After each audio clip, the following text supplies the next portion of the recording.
Hi, my name is Roshan Ray. I welcome you again to my channel, Mind Your Money. Personal finance में तीन बातों पे बहुत ही ध्यान दिया जाता है। पहला है अर्निंग, दूसरा है प्रोटेक्शन एंड तीसरा है ग्रोथ। सो अर्निंग के बारे में काफ़ी बात होती है कि आप अपने कैसे एक्टिव अर्निंग को बढ़ा सकते हैं, एक्टिव इनकम को बढ़ा सकते हैं। ग्रोथ के बारे में भी काफ़ी बात होती है कि आप पैसे को कहाँ इन्वेस्ट करें, कैसे इन्वेस्ट करें, किस एसेट क्लास में इन्वेस्ट करें। लेकिन एक तीसरा की फैक्टर है, वो है प्रोटेक्ट। उसके बारे में काफ़ी कम बात होती है। तो इस वीक में मेरा किसी से बात हो रहा था इन्वेस्टिंग को लेके, उनके रिटायरमेंट गोल के लेके, और उन्होंने कुछ ऐसी बातें शेयर करी कि वो कहाँ इन्वेस्ट करते हैं, कैसे इन्वेस्ट करते हैं। वो एक ट्रिगरिंग फैक्टर हुआ मेरे लिए कि मैं ज़रा प्रोटेक्ट के बारे में भी फोकस करके बात करूं। तो आपको उस डिस्कशन का एग्जाम्पल लेके मैं ये नरेट करने की कोशिश करूंगा कि प्रोटेक्शन ऑफ योर मनी क्यों इम्पोर्टेंट है, ये आपको डेफिनेटली पता होगा। लेकिन कहाँ कहाँ प्रॉब्लम होती है, कहाँ कहाँ हम किस किस तरह के फाइनेंशियल डिसीजन हम लेते हैं जहाँ से प्रॉब्लम स्टार्ट होती है, और हम अपने अर्न किए हुए पैसे को, इन्वेस्ट किए हुए पैसे से जो ग्रोथ मिलता है उसको हम प्रोटेक्ट नहीं कर पाते। सो मेरे पास किसी का कॉल आया रेफरेंस के थ्रू कि वो रिटायरमेंट प्लानिंग कर रहे हैं। अभी से उनके पास 20 साल का टाइम है, और हम दोनों, मैं और वो दोनों ऑस्ट्रेलिया में रहते हैं। तो मेरे किसी फ्रेंड ने उनको इंट्रोड्यूस कराया मेरे से कि आप इससे बात कीजिए, शायद आपको हेल्प कर सके। तो मैंने पूछा, भाई क्या गोल हैं आपके, कैसे आप अचीव करना चाहते हो, क्या थॉट प्रोसेस है आपका, अभी तक आपने क्या रिसर्च किया है, और अभी कहाँ कहाँ इन्वेस्ट करते हैं, ये सारी चीज़ों के बारे में बताइए। तो उनका गोल तो ठीक है, क्लियर था कि 20 साल बाद मुझे इंडिया में 3 से 4 करोड़ रुपए चाहिए, क्योंकि जब भी मैं इंडिया विजिट करूं 20 साल बाद, तो वो पैसा मुझे कुल मिला के इतना रिटर्न दे कि मेरा 2-3 महीने में इंडिया में जो स्टे हो, उस स्टे का खर्च वहां से, उस पैसे से निकल जाए, उससे जो रिटर्न मिले उससे निकल जाए। यहाँ तक तो ठीक था। तो मैंने पूछा, अभी तक आपने किया क्या, कहाँ इन्वेस्ट किया है, या किस तरह के इन्वेस्टमेंट के बारे में आप सोच रहे हो, इससे पहले कि मैं आपको कुछ एडवाइस करूं। अब मुझे ये जानना जरूरी है मेरे लिए कि अभी तक आपने क्या किया। और यहाँ पे जो बात उन्होंने बताई वो अपने आप में प्रॉब्लम थी।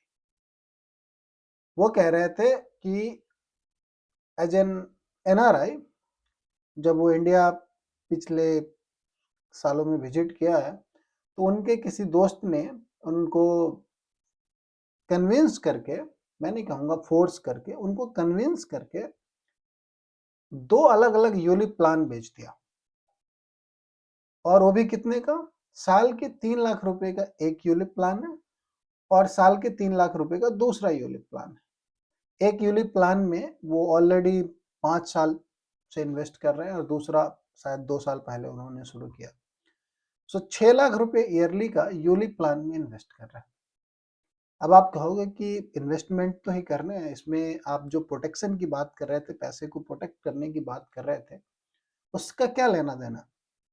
लेना देना ये है कि उनको अच्छी तरह पता है कि पहले साल जब उन्होंने 3 लाख रुपए का चेक काट के दिया यूलिप प्लान के लिए, उसमें से 37-38,000 रुपए, विच इज काइंड ऑफ 12-13% आप कह सकते हो, इंक्लूडिंग जीएसटी एंड एवरीथिंग अगर आप लोगे, तो वो पैसा उनका कमीशन के फॉर्म में चला गया, जिसमें 36 और 37,000 तो कमीशन के फॉर्म में गया, उसके ऊपर जीएसटी और बाकी चार्जेस लगे। और गोइंग फॉरवर्ड जब अगले साल वो दूसरा प्रीमियम भर रहे हैं, दूसरे साल का प्रीमियम भर रहे हैं, उसमें से भी कुछ, जहां तक मुझे याद है, कुछ 18 या 19 हजार रुपए का कमीशन गया, और फिर नेक्स्ट ईयर ऑनवर्ड भी जाएगा। अब आप देखिए, आप एक इन्वेस्टमेंट डिसीजन ले रहे हो, और उस समय आपको पता ही नहीं है कि आप जो पैसा इन्वेस्ट करने के लिए जहाँ जो भी ऑप्शन चूज़ कर रहे हो, उसमें से 12 से 13% स्ट्रेट फॉरवर्ड आपका पैसा खत्म हो जा रहा है। आपका पैसा कमीशन के फॉर्म में किसी और को चला जा रहा है। अब आप 2-3 साल जब इन्वेस्ट कर दिए हो, तो आपको इस चीज़ का रियलाइज़ेशन होता है कि वो रिटर्न क्यों नहीं बन रहे हैं, दूसरे जगह तो रिटर्न ज़्यादा बन रहे हैं। और फिर जब आप इन्फॉर्मेशन गैदर करते हो, पता करते हो, तो आपको पता चलता है कि वो रिटर्न मेरा इसलिए नहीं बन रहा है, क्योंकि मेरे प्रीमियम वाले पैसे में से पहले साल 12-13%, दूसरे साल उससे थोड़ा-सा कम, कमीशन के फॉर्म में जिस मेरे दोस्त ने मेरे को ये यूलिप प्लान बेचा है, उसकी कंपनी को जा रहा है या फिर उसको जा रहा है, आप जैसे भी इसको समझें। तो ये बात होती है समझने की कि आप अर्न कर रहे हो, आप इन्वेस्ट कर रहे हो, लेकिन आप सही तरीके से सही इंस्ट्रूमेंट में अगर इन्वेस्ट नहीं कर रहे हो, तो आप अपने पैसे को बचा नहीं रहे हो, आप अपने पैसे को गँवा रहे हो। अब प्रॉब्लम ये है कि उनको ऐसा लगता है कि 5 साल अगर मैं इसमें इन्वेस्ट कर चुका हूँ, 2 साल और इन्वेस्ट करने के बाद मेरे को उसमें से मतलब इन्वेस्टमेंट रोक सकता हूँ और उसको आगे प्रीमियम नहीं दूँगा, लेकिन इन्वेस्टमेंट कंटिन्यू रखूँगा और मैच्योरिटी या उसके जो भी टर्म एंड कंडीशन है उसके हिसाब से मुझे 21 लाख रुपए जो मैं जमा करूँगा उसका 42 लाख रुपए रिटर्न के फॉर्म में मिल जाएगा। सो पहली प्रॉब्लम कि आप गलत इंस्ट्रूमेंट में इन्वेस्ट कर रहे हो या फिर ऐसे इंस्ट्रूमेंट में इन्वेस्ट कर रहे हो जहाँ पे पहले साल का जो रिटर्न आना है वो कमीशन के फॉर्म में चला गया। दूसरी बात, माइंडसेट की प्रॉब्लम कि आप इसी बात से खुश हो कि मैं 21 लाख रुपए प्रीमियम के फॉर्म में दूंगा और मेरे को मैच्योरिटी पे 42 लाख रुपए मिल जाएंगे। मतलब आप पैसे डबल होने के ऊपर के माइंडसेट से ही बाहर नहीं निकल रहे हो। मैंने उनको कुछ और एग्जांपल दिए कि आप क्या आपको पता है कि पिछले 5 साल में अलग-अलग कैटेगरी ऑफ म्यूचुअल फंड ने किस तरह के रिटर्न दिए हैं।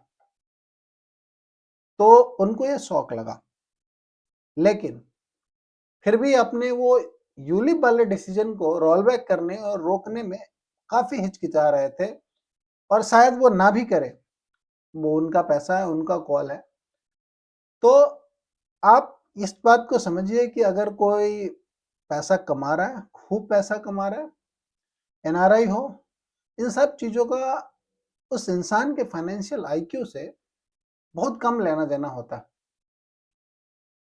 पैसे खूब कमा सकता है कोई, लेकिन उसके बावजूद भी उसके फाइनेंशियल डिसीजन ऐसे हो सकते हैं, जो कि एक कम पढ़े-लिखे इंसान के फाइनेंशियल डिसीजन से भी बदतर। तो फाइनेंशियल आईक्यू, फाइनेंशियल डिसीजन एक अलग तरह का टॉपिक है।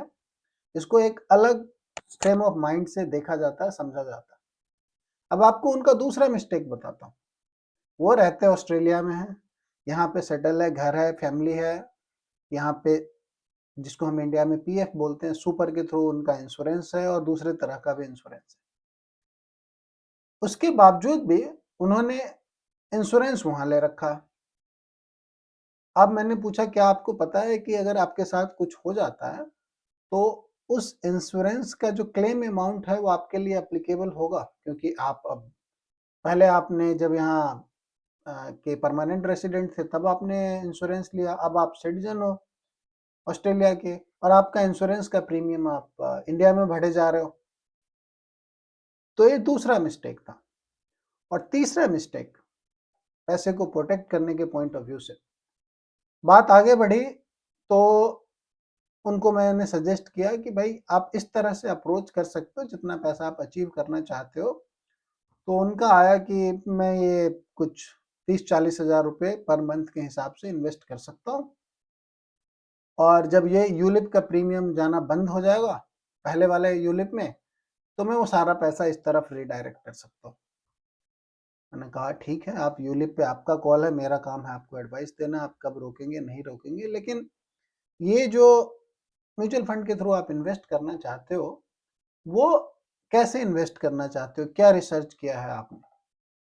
और ये तीसरा ब्लंडर, उन्होंने कहीं पे रिसर्च किया, गूगल पे सर्च किया या फिर किसी ने उनको बताया। गुजरात की एक कंपनी है और उसका ऑफिशियल ईमेल आईडी @gmail.com है। अब आप समझ सकते हो। और उसका वेबसाइट कुछ xyjninjaonline.com, जहाँ पे वो अकाउंट खुलवाता है, ब्रोकिंग अकाउंट, और लोगों के पैसे लेता है और म्यूचुअल फंड में इन्वेस्ट करता है क्लाइंट्स के बिहाफ पे। मैंने कहा आप अपने रिटायरमेंट की प्लानिंग कर रहे हो और आप एक ऐसे कंपनी के थ्रू इन्वेस्ट करने जा रहे हो जिसके होने अगले 5 साल बाद वो कंपनी होगी कि नहीं होगी, उसी पे क्वेश्चन मार्क है। आप क्यों वो रास्ता चूज कर रहे हो? प्लस उसके थ्रू इन्वेस्ट करने पे उनको अच्छी तरह पता है, उनको 1.5 से 2% का एडिशनल कमीशन देना पड़ेगा। हम और जब मैंने उनको कहा कि आप कोई भी बड़ी कंपनी जो कि 20 साल 25 साल से ऑपरेट कर रही है म्यूचुअल फंड इंडस्ट्री में, चाहे वो HDFC हो, निपॉन हो, कोटक हो या कोई और हो, ICICI प्रूडेंशियल हो, अगर आप नए नाम के साथ नहीं जाना चाहते हैं तो उनके प्लान को जाए, डायरेक्ट प्लान बाई करें और उससे आपका एक तो साल का 1.5 से 2% का कमीशन बचेगा। दूसरा, इस बात का डर नहीं है कि कल को वो कंपनी बंद हो गई या जिस इंसान से बात करके आप उस कंपनी में इन्वेस्ट कर रहे हैं वो चला गया तो आपके आप आगे कैसे इन्वेस्टमेंट कंटिन्यू करोगे? ये सारे बात उनको समझाने के बाद 1 घंटे से ऊपर कॉल चली थी। उसके बावजूद भी उनके अंदर इतना बायसनेस था उस इन्वेस्टमेंट कंपनी को लेके जिसके थ्रू वो इन्वेस्ट करना का डिसीजन ऑलमोस्ट ले चुके थे। पता नहीं मेरे से बात करके वो जानना क्या चाहते थे बाद में। वो 1.5 से 2% एडिशनल कमीशन देने को रेडी थे और उसी के थ्रू इन्वेस्ट करने को ऐसा मुझे लग रहा था कि वो जाएंगे, इन्वेस्ट करेंगे। अब आप देखिए, एक के बाद एक 3 ऐसे फाइनेंशियल डिसीजन जो आपका पैसा लूट रहे हैं लिटरली। आपने इंश्योरेंस ले रखा है जिसका क्लेम आपके और आपकी फैमिली को कभी मिल नहीं सकता अगर कुछ हुआ तो। आप ऐसे प्रोडक्ट में इन्वेस्ट कर रहे हो जो कि पहले साल में आपसे 12-13% का कमीशन ले जाता है आपके कैपिटल में से, और अगला फाइनेंशियल डिसीजन भी आप ऐसे लेने जा रहे हो जहां पे 1.5 से 2% का एडिशनल कमीशन आप देने को तैयार हो किसी को, जस्ट बिकॉज आपके अंदर कोई बायसनेस है। और सरप्राइजिंगली हम बोलते हैं कि गुजराती और मारवाड़ी कम्युनिटी काफी इंटेलिजेंट होती है पैसे को लेके। ये भाई साहब का नाम तो नहीं लूंगा, लेकिन ये उधर गुजरात से ही थे और वो एक बड़ा शॉकिंग था। तो आप देखिए, ये जो प्री कंसेप्ट नोशन है कि आप गुजराती हो, मारवाड़ी हो तो आप पैसे को लेके इंटेलिजेंट होंगे, प्लस आप NRI हो तो पैसे को लेके इंटेलिजेंट होंगे, ये सारे मिथ है। आप इसको समझिए और आपके पैसे का जो डिसीजन है वो फैक्ट बेस्ड होना चाहिए, ना कि आपके बायसनेस के वजह से वो इन्फ्लुएंस हो और ना ही किसी और चीज की वजह से कि आपका दोस्त आपको कह रहा है यहाँ इन्वेस्ट करने के लिए तो आप वहाँ इन्वेस्ट करें। सो इन पर्सनल फाइनेंस की जो मैं 3 फिलॉसफी की बात करता हूँ, अर्न, प्रोटेक्ट एंड ग्रोथ। आपको इस बात का ध्यान रखना है कि आप अपना हार्ड एंड मनी जब कहीं इन्वेस्ट कर रहे हैं तो उसका चैनल, उसका तरीका सही हो, नहीं तो आपका पैसा ग्रो करने के बजाय ऐसा ना हो कि कोई आपका पैसा लेके भाग जाए, आपका कैपिटल एट रिस्क पे आ जाए। ग्रोथ जो पूरी दुनिया को आधे परसेंट, 0.75% के चार्ज दे के इन्वेस्टमेंट मैनेज हो रहा है, उसको आप 1.5 से 2% का चार्ज दे के मैनेज करवाएं और बदले में कोई वैल्यू ऐड नहीं करेगा। वो उठा के आपका पैसा किसी न किसी म्यूचुअल फंड में इन्वेस्ट करवाएगा और उसके बदले आपसे 1.5-2% का एड ऑन कमीशन लेगा बिना किसी वैल्यू प्रोपोजिशन के। तो ये आज मैं हाईलाइट करना चाह रहा था कि आप अपने फाइनेंशियल डिसीजन में इस चीज़ का बिल्कुल ध्यान रखें, समझने की कोशिश करें, इंक्वायरी करें, उसके बाद कोई भी फाइनेंशियल डिसीजन लें, कमिटमेंट करें। Thank you so much for watching. और अगर आपको मेरा वीडियो पसंद आता है तो please subscribe to this channel, like this video. Thank you again.